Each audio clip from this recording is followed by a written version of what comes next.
نبی کریم صلی اللہ تعالیٰ علیہ وآلہ وسلم نے ایک مرتبہ اس شخص کے بارے میں خبر دی جسے جہنم سے سب سے آخر میں نکالا جائے گا، سب سے آخر میں، یعنی اس کا مطلب یہ ہوا کہ یہ آخری جنتی ہے۔ اس سے پہلے اربوں کھربوں مسلمان جنت میں جا چکے ہوں گے، یہ آخری مسلمان ہوگا، کیونکہ کافر تو جہنم سے نہیں نکلے گا، یہ آخری مسلمان ہوگا، اسے جہنم سے نکالا جائے گا۔ اب اس پر اللہ تعالیٰ کی کتنی مہربانی ہوگی آپ ذرا اس کو دیکھیے۔ حدیث مبارک میں ہے، نبی کریم صلی اللہ تعالیٰ علیہ وآلہ وسلم فرماتے ہیں کہ جب آخری جہنمی کو جہنم سے نکالا جائے گا تو اس کو نکالا یوں جائے گا کہ جہنم سے نکل کر اس کا منہ جہنم کی طرف ہوگا۔ اب جہنم کی طرف منہ ہوگا تو سامنے عذاب، سزائیں اور جہنم کی تپش اور یہ سب اس کے سامنے نظر آ رہا ہوگا، تو وہ عرض کرے گا یا اللہ میرا منہ ادھر سے پھیر دے، میں ان کو دیکھ رہا ہوں، جہنم کا یہ جو شعلے ہیں، جو اس کی تپش ہے، یہ تو مجھے ویسے ہی جھلسا رہی ہے، جلا رہی ہے، اس سے میرا منہ ادھر کو پھیر دے۔ اللہ تعالیٰ فرمائے گا کہ اگر میں تیرا منہ ادھر سے پھیر دوں تو یہ بتا پھر اور تو کچھ نہیں مانگے گا؟ وہ کہے گا نہیں یا اللہ اور کچھ نہیں مانگوں گا۔ اب اللہ تعالیٰ سے وہ بڑے پکے وعدے کر لے گا کہ یا اللہ میں وعدہ کرتا ہوں، میں یہ قسم کھاتا ہوں، یہ سارا کچھ کر کرا کے وہ یہ کہے گا کہ یا اللہ بس تو میرا منہ نہ جہنم سے پھیر دے۔ اللہ تعالیٰ اس کا منہ جہنم سے پھیر دے گا اور دور اس کو جنت نظر آئے گی۔ اب جب جنت نظر آئے گی اور جنت کے مناظر اس کے سامنے ہوں گے، سبحان اللہ، تو وہ پہلے تو تھوڑا سا شرمندہ ہوگا، غور کرے گا کہ اب کیا کروں، پھر کہے گا یا اللہ ایک سوال ہے۔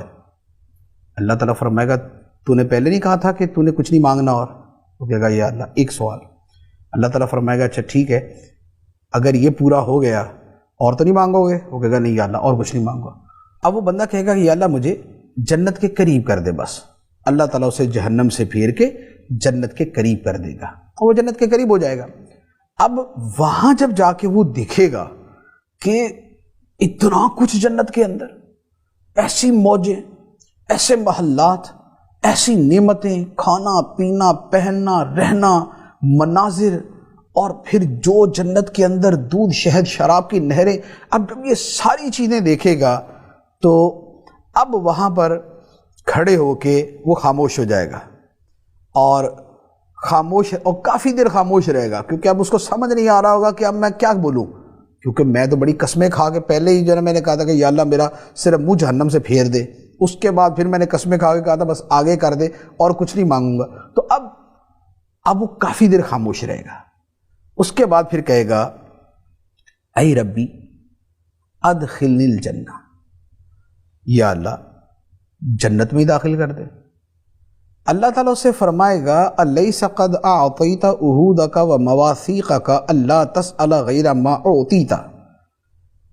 اللہ تعالیٰ فرمائے گا کہ تو نے بڑی بڑی قسمیں اور وعدے نہیں کیے تھے کہ تو کچھ اور نہیں مانگے گا؟ اللہ تعالیٰ فرمائے گا ویلک یا ابن آدم ما اغدرک، تو کتنا وعدہ فراموش ہے اور کتنا اپنے عہد کو توڑنے والا ہے کہ تو نے پہلے ایک وعدہ کیا، اس کو توڑا، پھر وعدہ کیا، اب اس کو توڑ کے کہہ رہا کہ مجھے جنت کے اندر داخل کر دے۔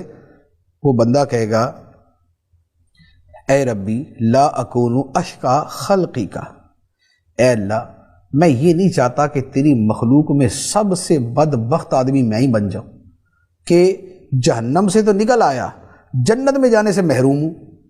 اے اللہ میں نہیں چاہتا کہ میں اس طرح کا بد نصیب آدمی بنوں، اس طرح کا محروم آدمی بنوں، بد قسمت ہوں کہ میں جنت کے سامنے تو کھڑا ہوں لیکن اندر نہیں جا سکتا۔ تو اب یہ بار بار اللہ تعالیٰ سے کہتا رہے گا یا اللہ اندر بھیج دے، یا اللہ اندر بھیج دے، یا اللہ اندر بھیج دے۔ اب حدیث مبارک ہے کہ یہ بندہ بار بار یہ فریاد کرتا رہے گا حتیٰ یضحک اللہ تبارک و تعالی منہ، حتیٰ کہ اللہ تعالیٰ اس بندے کی بات سن کر مسکرا دے گا، ہنس دے گا۔ اب یہ جو ہنسنا ہے یہ اللہ تعالیٰ کی شان کے لائق اس کا معنی ہے. اس کا معنی ہم وہ نہیں لیتے جیسے ہم اپنے چہرے کے ساتھ ہنستے ہیں، لیکن حدیث مبارک میں جو فرمایا یعنی اس کا پھر ترجمہ حقیقت میں کیا جاتا ہے کہ اللہ تعالیٰ اس بندے سے راضی ہو جائے گا کہ ٹھیک ہے اس کی فریاد کو قبول کیا. فَإِذَا ضَحِكَ اللَّهُ مِنْهُ، جب اللہ تعالیٰ اس بندے سے راضی ہو جائے گا تو اللہ تعالیٰ فرمائے گا اُدْخُلِ الْجَنَّةِ، جا جنت میں داخل ہو جائے. اب وہ بندہ جنت میں داخل ہوگا، جب وہ جنت میں داخل ہوگا تو اللہ تعالیٰ اسے فرمائے گا تمنا، اب جو تمنا کرنی ہے کر، جو آرزو تیرے دل میں آتی ہے بول. فَيَسْأَلُ رَبَّهُ وَيَتَمَنَّا، تو وہ بندہ اپنے رب سے سوال کرتا رہے گا، تمنا کرتا رہے گا، حتیٰ کہ اللہ تعالیٰ اسے یاد کرائے گا یہ بھی مانگ، یہ بھی مانگ، یہ بھی مانگ، یہ بھی مانگ. یعنی بندہ تو جتنا مانگ سکے گا مانگ لے گا، اس کے بعد اللہ تعالیٰ اس کو یاد کرائے گا یہ بھی مانگ لے، یہ بھی مانگ لے، یہ بھی مانگ لے. تو اللہ تعالیٰ اتنا فرمائے گا حتیٰ کہ اس بندے کی ساری آرزویں پوری ہو جائیں گی، ساری آرزویں پوری ہو جائیں گی.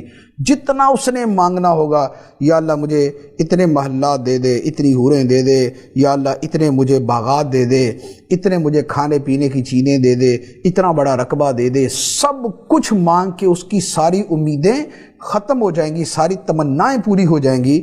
تو اس کے بعد اللہ تعالیٰ اس سے فرمائے گا ذَلِكَ لَكَ وَمِثْلُهُ مَعَهُ، جتنا تو نے مانگا وہ تجھے دیا اور اس کے ساتھ اتنا ہی زیادہ تجھے اور بھی عطا کر دیا. اس نے 2 محل مانگے، خدا 4 عطا فرمائے گا. اس نے 2 باغ مانگے، اللہ تعالیٰ اس کو 4 باغ عطا فرمائے گا. تو فرمائے گا جتنا تو نے مانگا ذالک لک، وہ تو تیرے لیے ہے، وَمِثْلُهُ مَعَهُ، اور اتنا ہی تجھے اور بھی عطا کرتے ہیں. یہ اللہ تعالیٰ کی رحمت ہے کس بندے پر؟ اس پر جو جہنم سے سب سے آخر میں نکلے گا. کتنے کھرب لوگ اس سے پہلے جنت میں جا چکے ہوں گے، یہ آخری جنتی ہوگا، آخر میں جنت میں جانے والا ہوگا، اور اللہ تعالیٰ اس کو اتنا عطا فرمائے گا.